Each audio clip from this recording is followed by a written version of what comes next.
it's me, Mike, with HPDS. This video begins Leviticus chapter 1, the third book of the Bible, Leviticus.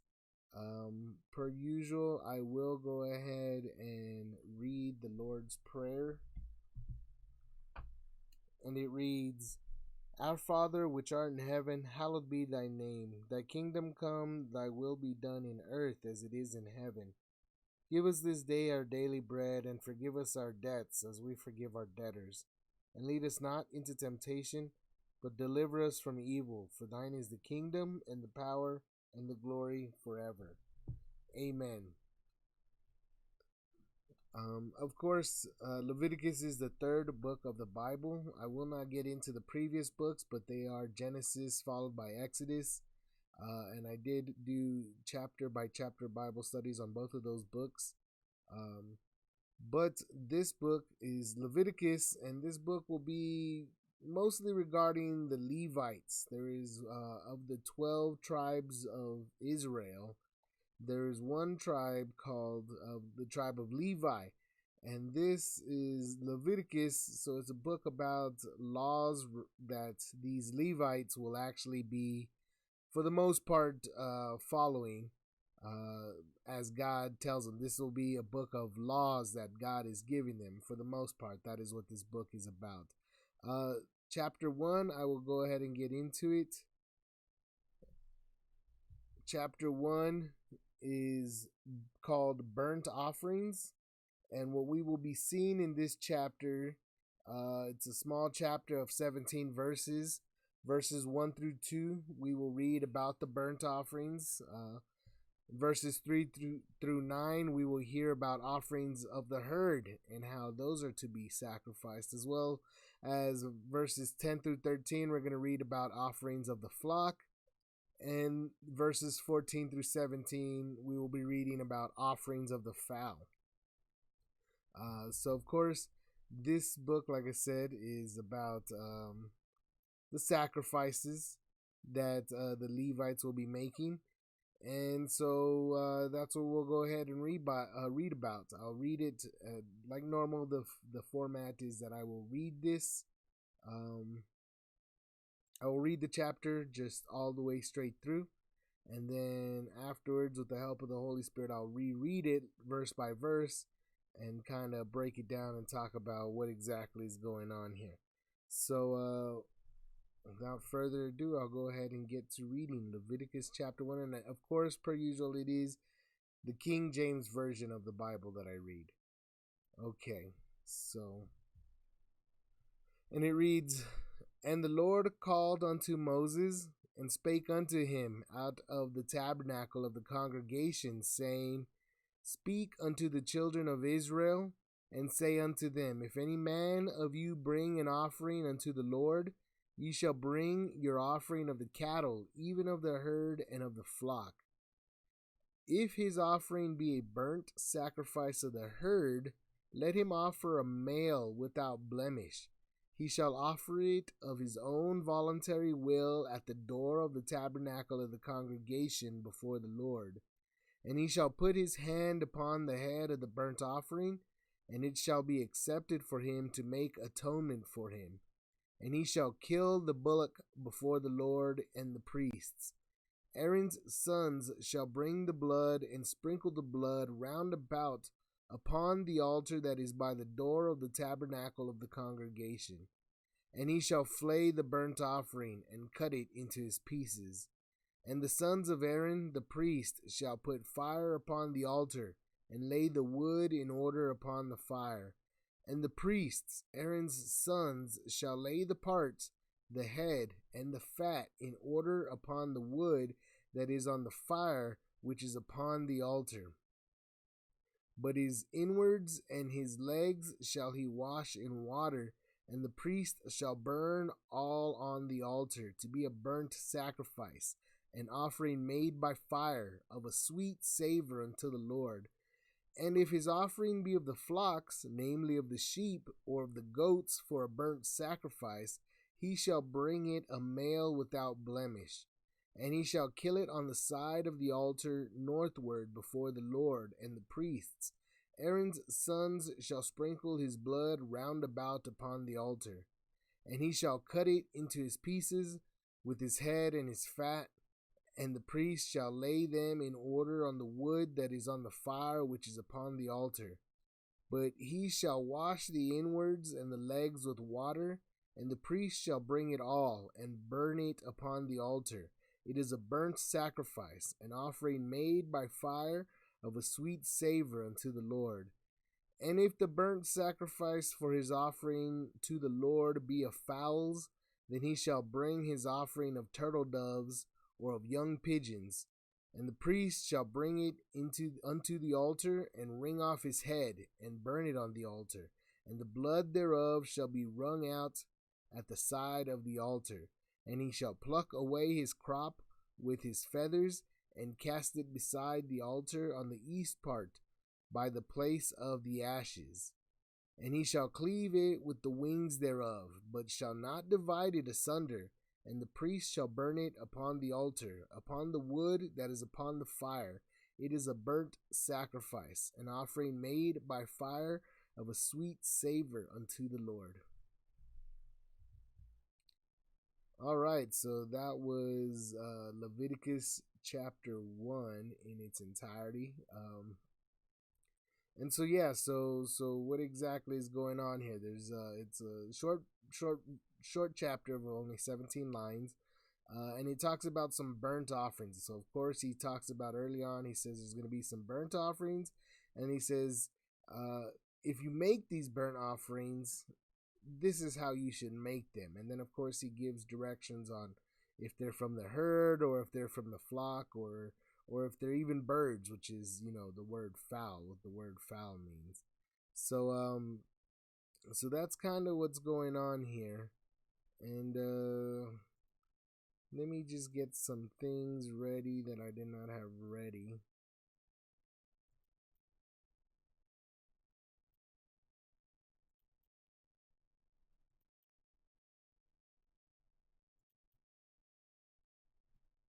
In particular, I wanted to get some pictures of what is going on here. Let's see. This one maybe? No. I'll use this one, I suppose. This one.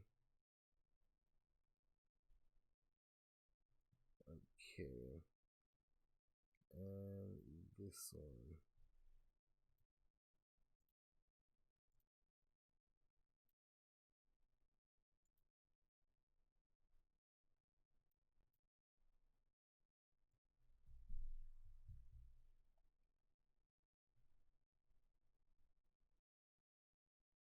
Well, that didn't work out. So I'll go ahead and just read this by the chapters then. I'm having some technical difficulties. But I'll just go ahead and read it verse by verse then. Let's make sure everything is going on. Great. Okay, so let's see what's going on. And the Lord called unto Moses and spake unto him out of the tabernacle of the congregation, saying, Speak unto the children of Israel, and say unto them, If any man of you bring an offering unto the Lord, ye shall bring your offering of the cattle, even of the herd and of the flock. So here he is, he's getting into what we read about here, the burnt offerings. Okay, so this is the first two verses. God is saying, here's some, if any of y'all bring a burnt offering. So keep in mind, this was at a time that these people were already making sacrifices, and they're already making offerings to various gods. If you remember the book of Exodus, they were making offerings, the Egyptians were making offerings to false gods, and that's kind of what the 10 plagues were all about.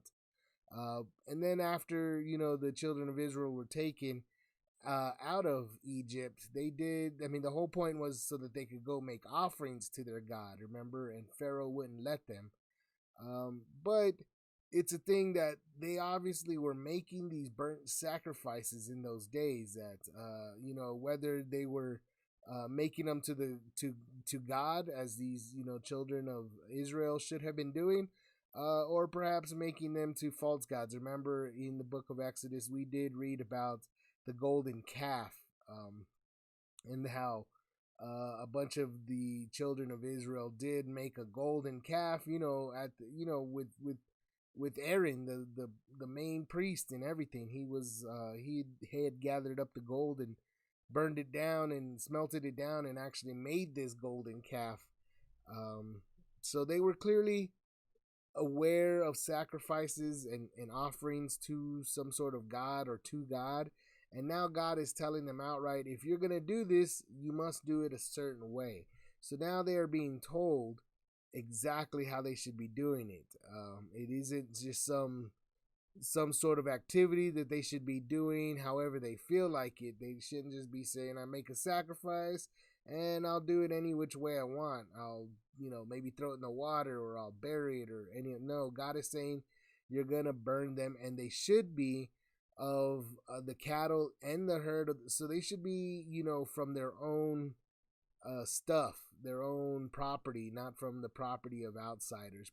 That's just something that I'm bringing up, obviously, but that is what God is saying. They are making an offering of their own things, and this is how it should be. And then if we move on, remember verses 3-9 are the offerings of the herd. So what are the offerings of the herd? If his offering be a burnt sacrifice of the herd, so he said, there's going to be multiple different types of sacrifices and offerings and so forth. But if it's of the herd, God is saying, let him offer a male without blemish. He shall offer it of his own voluntary will at the door of the tabernacle of the congregation before the Lord. So yeah, God is saying that you have to offer a male without blemish. So it can't be a female, and it can't be some sort of like damaged male.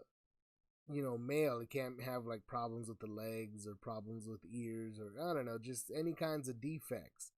And he shall offer it of his own voluntary will at the door of the tabernacle. So you can't be nobody can force you to do this. God is telling you that no one can force you to do this. You're doing it to God, and you're giving him your best, you're giving him a good offering, not just some sort of damaged goods. And you got to take it to the tabernacle of the congregation before the Lord. And remember, that was the tabernacle that was created in the latter part of the book of Exodus. You remember Exodus, they were creating that tabernacle. God gave them instructions on how to build it. And so they had to go there, and that is where they were making this offering. Again, they weren't allowed to just make their offering anywhere they wanted to. They couldn't go burn it somewhere outside of camp. They had to do it right here at the tabernacle. And he shall put his hand upon the head of the burnt offering, and it shall be accepted for him to make atonement for him. So he's got to do some things too when he's got this sacrifice that he's making. And you put your hand upon the head, and that's the first step. And it shall be accepted for him to make atonement for him. And then verse 5 reads, and he shall kill the bullock before the Lord and the priests. Aaron's sons shall bring the blood and sprinkle the blood round about upon the altar that is by the door of the tabernacle of the congregation. So you notice here that you go and the sacrifices that you're killing the bullock right there at the congregation. So if you were making this kind of sacrifice, you would go in front of the priests and in front of the Lord, and you would kill the bullock after putting your hand upon his head. And then Aaron's sons, which were the priests, they will bring the blood, and they would sprinkle the blood around upon the altar that is by the door. And if you remember, this picture is kind of what I was picturing earlier. If you remember, this is the camp that they built. This is the tabernacle that they built. And so you could see the animals here by my mouse pointer. And here they would come, and you'd bring your animal of the herd, you put your head upon it, and you kill it, and then they'd grab the blood, and they'd take it to the altar. Remember, this was that altar that they would burn, right? They would burn it right there, and they'd sprinkle the blood on it. So that's what he's saying right there. Let's see. And they would sprinkle the blood round about upon the altar that is by the door. So that's that altar that is by the door, remember. And he shall flay the burnt offering and cut it into his pieces. So they're gonna cut it all up into its pieces. So they kill it, they sprinkle the blood around the altar, they cut it, and then the sons of Aaron, the priest, shall put fire upon the altar and lay the wood in order upon the fire. So, of course, the priests get the fire going. Wrong button there. The priests get the fire going, and you can see it right there.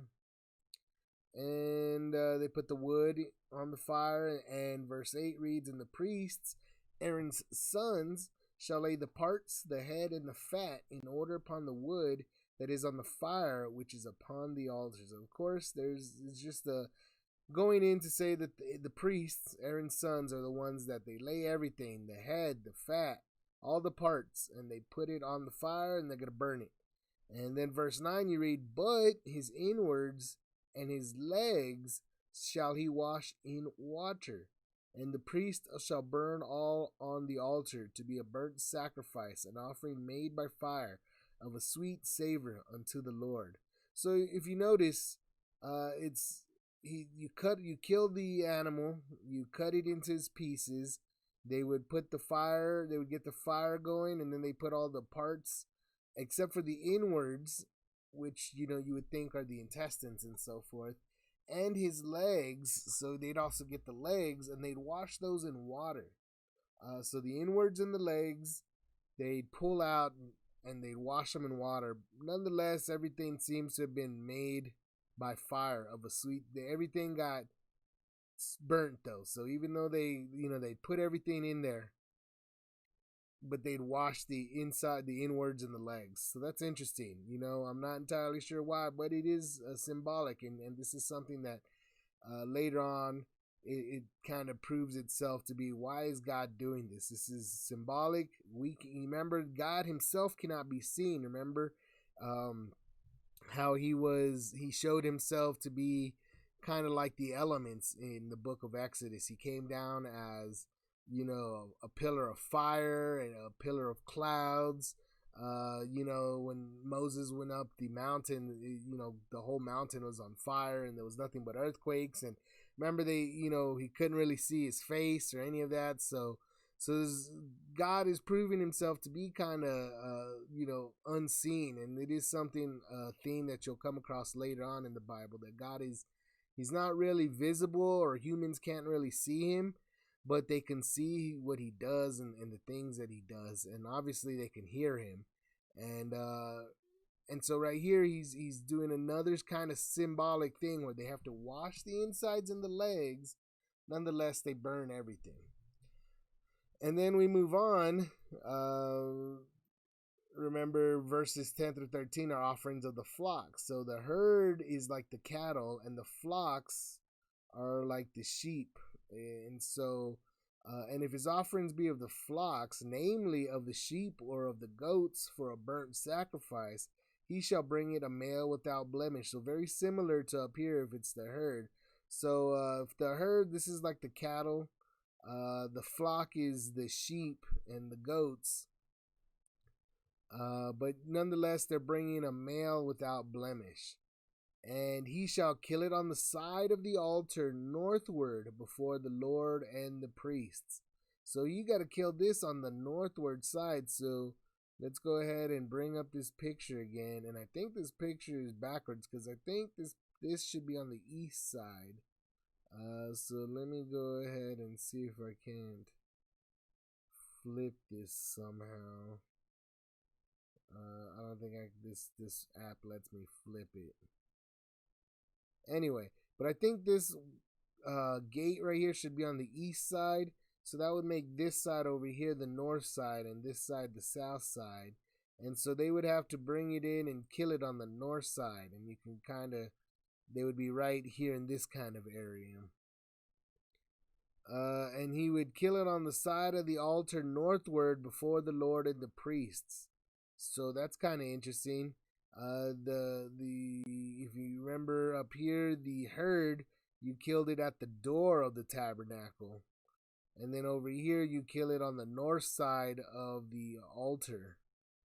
So that's interesting. But you would kill it on the northward before the Lord, and the priest, Aaron's son, shall sprinkle his blood round about it. So they also took the blood and sprinkled it round about the altar. And he shall cut it into his pieces with his head and his fat, and the priest shall lay them in order on the wood that is on the fire, which is upon the altar. So they would do the same thing.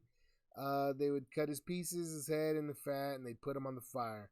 And then verse 13, but he shall wash the inwards and the legs with water, and the priest shall bring it all and burn it upon the altar that is a burnt sacrifice, an offering made by fire of a sweet savor unto the Lord. So again, they bring it all after washing the inwards and the legs, and then they burn it on the altar. And then verse 14 to 17, the offerings of the fowl. And if the burnt sacrifice for his offering to the Lord be of fowls, then he shall bring his offering of turtle doves or of young pigeons. So he'd get the turtle doves or the pigeons. And the priest shall bring it into the altar, and wring off his head, and burn it on the altar. And the blood thereof shall be wrung out at the side of the altar. So of the birds, the priest would break the head or wring off the head, and you'd burn it all in the altar, and the blood would be wrung out on the side of the altar. And verse 16, and he shall pluck away his crop with feathers, and cast it beside the altar on the east part by the place of the ashes. So you basically pull out the feathers, and you throw that all on the east part by the place of the ashes. So it's all kind of, you notice again the east, you got the north, you got to be at the gate. There's several, you got to be, they're real particular about this. Verse 17 reads, and he shall cleave it with the wings thereof, but shall not divide it asunder. What does that mean? So you're going to you cut the wings off, but you wouldn't cut the bird in half. And the priest shall burn it upon the altar. So I guess actually you would keep the bird, that would keep the wings on it, and you wouldn't cut the bird in half, but you would still, okay. And the priest shall burn it upon the altar. I'm not really sure exactly what they're saying, but it was the bird, and they did it a certain way, and they threw it on the fire. And it was a sweet savor unto the Lord. So that's kind of what's going on here. This is the verse chapter of Leviticus, and it's getting right to the point. What we all know that these people made sacrifices. They made offerings to God. They burned these offerings, and they killed it, and they sprinkled the blood, and God did it all at his, the tabernacle that he had told them. And these are Levi's, the Leviticus, Levi, the tribe of Levi. That's where Aaron and his sons, they were of the tribe of Levi. Remember that. And so they are the first priests here. They're coming together, and they are doing, God says, if you're going to make these, you're going to give me offerings and sacrifices. And that's true, because God is God. And as far as we understand it, this is a relationship, like he's calling it like a fatherly relationship. And just like children give gifts to their parents, it's just something that happens, even in school. If you take kids to school and they come back home, they'll have little gifts that they made at school for their parents. This is kind of what God is telling them. If you're going to give me offerings, and obviously these offerings get more to a spiritual aspect, because you are having to kill these animals to give them to God. So God is making a point that obviously if you're making this sacrifice, you're making an offering to God. God is accepting them in some sort of what these people and what we could potentially, and I don't think it's a great sense of words, but for sake of simplicity, they were thinking of some sort of an afterlife. And God is telling them, you kill these animals, and they come to me. They are, they're in my realm. So God is making some sort of statement here that's saying, for sure, if you're going to give me offerings, kill it and pour the blood out and so forth. So there's something about this death, there's death. And remember, this also happened back in Genesis. This immediately after Noah, um, when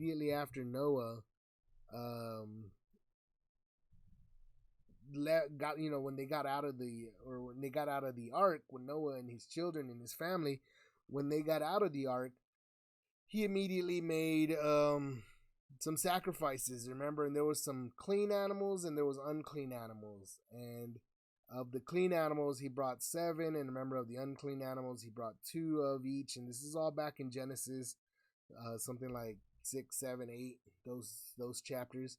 But afterwards he starts making the sacrifices as soon as they get out, and so he starts killing animals. And so he was giving them to God, and like I said, there's a statement being made that on the other side of death there is God receiving offerings of some sort. He was letting them make those offerings this way, and we should know better. And obviously, if you get into the New Testament and you understand more along the lines of what Jesus continued to speak of, Jesus said, if you knew this, that God desires mercy, not sacrifice, then you also start realizing that yes, they were killing these animals, they were giving to God, but it's not something we do anymore because Jesus Christ has made the final sacrifice, the sacrifice that covered all sins. And we will read in the next few chapters how these sacrifices they are making, they're not just giving like a child to a father or something. They're also making amends. Some of these sacrifices are made precisely because the person making the sacrifice sinned. They did some sort of crime. They're paying some sort of penalty ultimately to God. So these sacrifices also work that way, in which that they're making amends to breaking the law. So they're, it's like a court system payment. You make payments to the court and so forth. But really what I'm getting at is that people were making sacrifices to a God, and it required death, it required payment because of their sins, because of their breaking of the law.